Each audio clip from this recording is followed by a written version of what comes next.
Hello, my friends. Welcome back to this wonderful, fresh new episode. I'm your host, Felipe. And I'm your host, Elisa. So, Felipe, what are we going to talk about today? Well, Elisa, as you know, we don't just teach English through our podcast conversations. We always try to bring some valuable life lessons too. Absolutely. We love sharing meaningful topics. Like last time, we discussed social media addiction. Exactly. And today's topic is all about how to stop negative thoughts. What do you think about that? That sounds amazing. I'm personally really excited because I've struggled with negative thinking myself. I can't even begin to tell you how much it affects daily life. I totally understand your pain, Elisa. Controlling negative thoughts is incredibly tough. It's like fighting an invisible battle inside your mind. Right? And the hardest part is, we often feel like we can't share this with anyone. People might judge us because they don't understand what we're going through. That is exactly why we chose this topic. Today we'll dive deep into how to recognize and stop negative thoughts. And of course, whenever we come across new words, we'll learn them together. Let's start with a question. Do you know how many thoughts an average person has in a single day? That's interesting. I've heard people say it's around 60,000 thoughts a day. But is that actually true? Well, it turns out that number is often repeated online, but recent research gives us a more accurate estimate. According to a 2020 study by neuroscientists at Queen's University in Canada, the average person has about 6,000 distinct thoughts a day.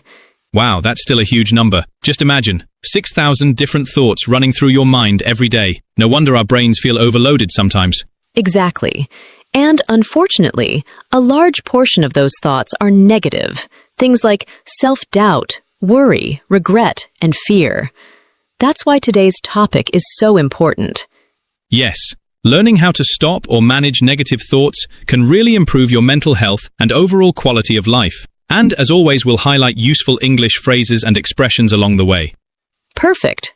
So let's start with the first step, awareness. You can't change your thinking unless you first notice what's happening in your mind. That's a great point. One helpful technique is to simply pause and ask yourself, what am I thinking right now? Just naming the thought gives you a bit of distance from it. Yes, and once you're aware of a negative thought, the next step is to challenge it. Ask yourself, is this really true? Or am I exaggerating? Often, negative thoughts are based on assumptions, not facts. Let me ask a question to our viewers. Friends, do you think that negative thinking becomes a cycle or a sort of habit? What are your opinions? So, how can you quickly stop any negative thinking that pops up? That's a great question. One effective way is to practice mindfulness. When you notice negative thoughts, just take a moment to breathe and acknowledge them without judgment. That sounds helpful. But what if it keeps coming back? Good point. Another technique is to challenge those thoughts. Ask yourself if they're really true or if there's another perspective you can consider. Shifting your focus to something positive can really help too, like recalling a happy memory or listing things you're grateful for. I like the idea of gratitude. Are there any quick exercises we can do? Absolutely. One exercise is to write down 3 things you appreciate every day.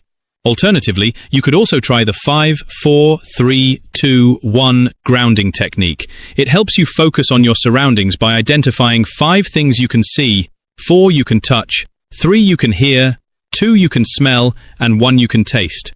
Felipe, let me ask you something. Does mindfulness really work when it comes to controlling negative thoughts? Great question, Elisa. Yes, mindfulness is actually one of the most effective techniques for managing negative thinking. When you practice mindfulness, you're training your brain to stay in the present moment, instead of getting stuck in regrets from the past or fears about the future. You know, I don't think people realize how much our thoughts can affect both our body and mind. Like, constant negative thinking isn't just in your head, it actually takes a toll on your health. Totally. People say, it's just a thought. But it's more than that. Our brain and body are connected. When you're constantly stressed or thinking negatively, your body reacts. Right. Your brain starts releasing stress hormones like cortisol. And if that keeps happening over time, it can mess with your sleep, raise your blood pressure, even weaken your immune system. Exactly.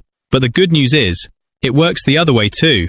When you think positively or feel grateful, your brain releases chemicals like serotonin and endorphins, which help you feel calmer and healthier.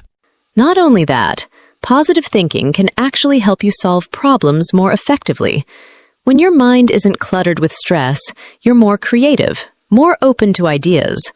It's like your brain opens new doors you didn't even notice before.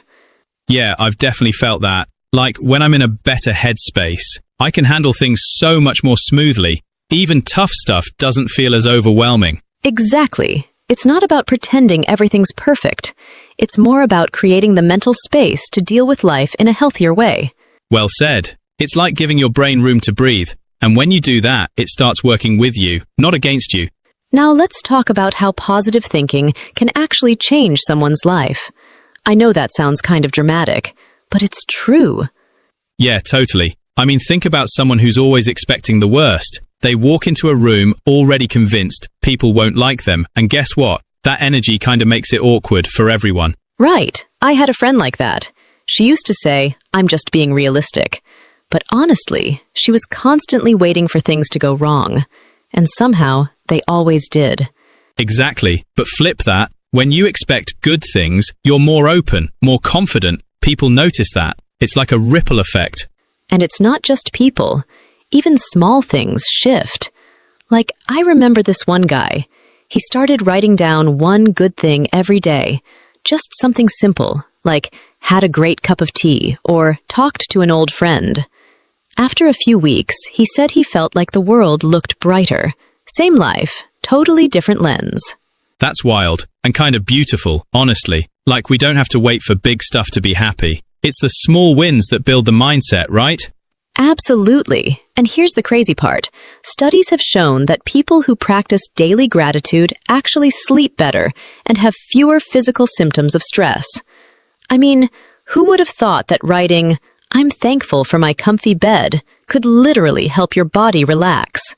It's kind of amazing when you think about it. Our thoughts, just these invisible little things, can either wear us down or lift us up. So true.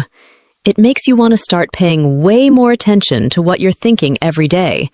Yep, because even one small positive thought in the morning can change the tone of your whole day. It's like planting a seed. The more you water it, the stronger it grows.